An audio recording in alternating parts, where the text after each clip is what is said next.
Hello, today I'm going to be testing this Aopen AX6B motherboard and my new, well not new, but second-hand Pentium II 233 MHz CPU which I've got. It's got a copper cooler painted black.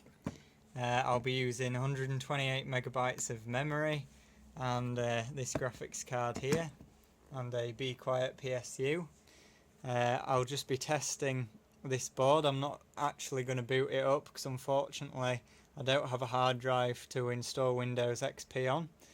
So yeah, I'm going to start building it and I'll video that and come back with whether it works or not. I hope you enjoy it. See you in a bit.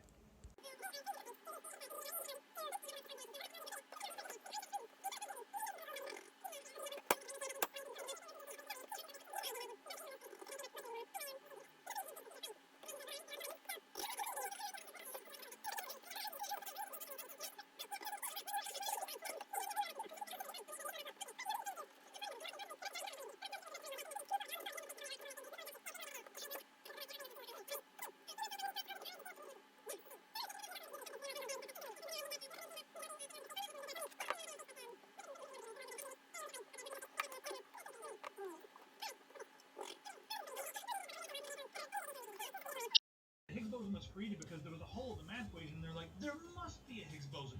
Axions were created, and they're named after a detergent because they're made to clean up a hole that's in a math problem. So there must be something standard there. model. And the standard model is so. And they've been finding all the pieces. It's like they have a puzzle of course. Right then, I've just got this Pentium II 233 MHz CPU installed in a Aopen AX6B motherboard with I think it's 128 megabytes of RAM. I'm currently in the BIOS, which means both the board, which I've had for about 2 months, is working, and the Pentium, which I got today, is working. As you can see, this is the BIOS. So it's the 2nd of January 2000, clearly, and the time isn't set on it. That's fine. Virus warning. Doesn't have level 2 cache. This is a Pentium 2.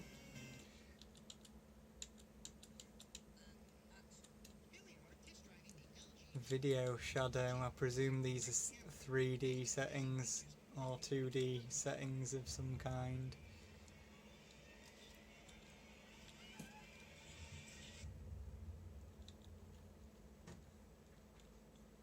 Cache latency of the RAM there.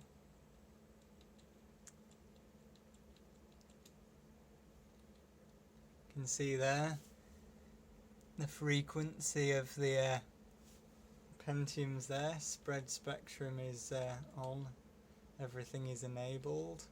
Can change the frequency up and down to overclock it and also underclock it, which is probably what I'll be doing with this chip, trying to get it as low as possible. I don't know if it'll actually go any lower, to be fair.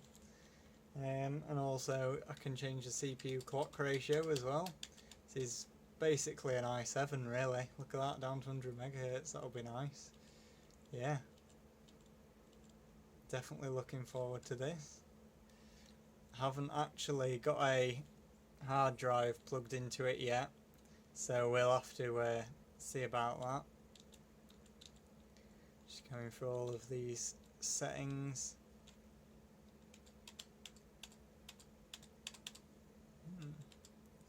Interesting.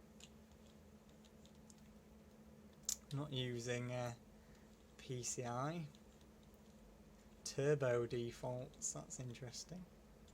Don't know what that is.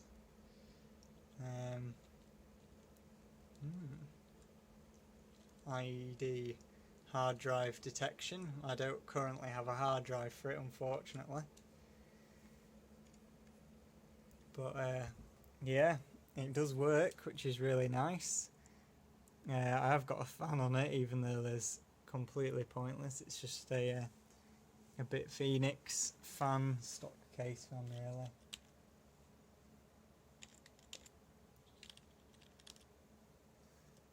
I'll just move it off there. I've just got it blue tacked on at the minute in the CPU fan header. You can see there the heatsink is just a passive heatsink. It's made out of copper. It's sort of, I think it might be anodized or something. It's an Intel Pentium II. I'll get the right way up so you can see it. There we go. Pentium 2. 233 megahertz of Intel Pentium Fury.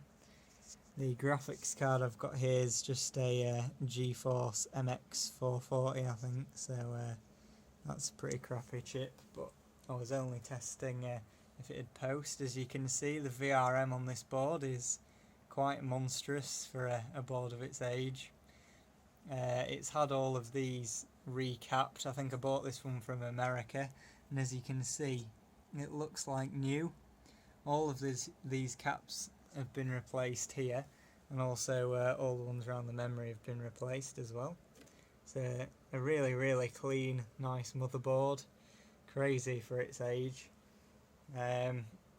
So yeah, I was just testing it to see if it worked really. Unfortunately, I don't have a spare ID hard drive to try on it, which is a bit of a shame, but I will be trying to put Windows XP on this thing, trying to get that to run, and then once I get Windows XP running, I'll be entering this in the lowest speed Intel competition for the Team Cup on HWBot and the OC Esports website, so we'll have to give that a go. I doubt I'll beat everyone with this chip, because there are some people who have 75 megahertz and 90 megahertz CPUs, which is exceptionally impressive considering how old they are, that they can even run CPU-Z.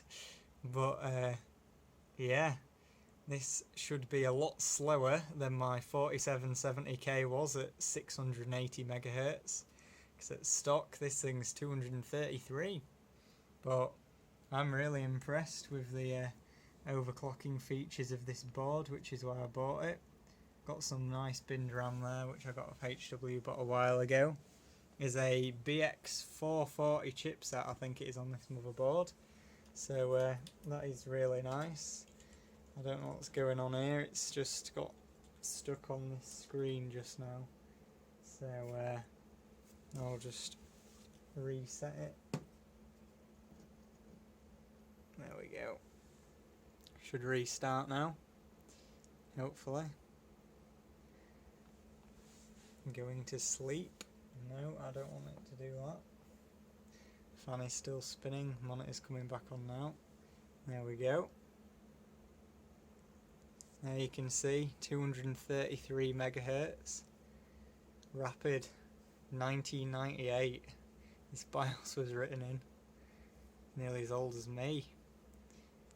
As you can see here, it's got a, well, it's not focused on it, year 2000 test compliant Aopen Microsoft Windows 98 certified, I think that is there. Yeah, what a beast of a motherboard. Press F1 to continue and see what happens. There isn't a hard drive plugged in, so it shouldn't boot up, but it seems to be all working as normal. Yeah. Disk boot failure. Nothing plugged into the ID slots, unfortunately. So yeah, this is just the beginning. I'll also be overclocking this chip as well, seeing what I can get out of this. If it'll run SuperPi and W Prime, see how long it'll take to do SuperPi 32M and W Prime 1024M. If I can try that, that'd be funny. Might take a few days. So yeah, this is the Aopen AX6B slot 1 motherboard, and I'll be testing my bit motherboard which I bought next. So see you then.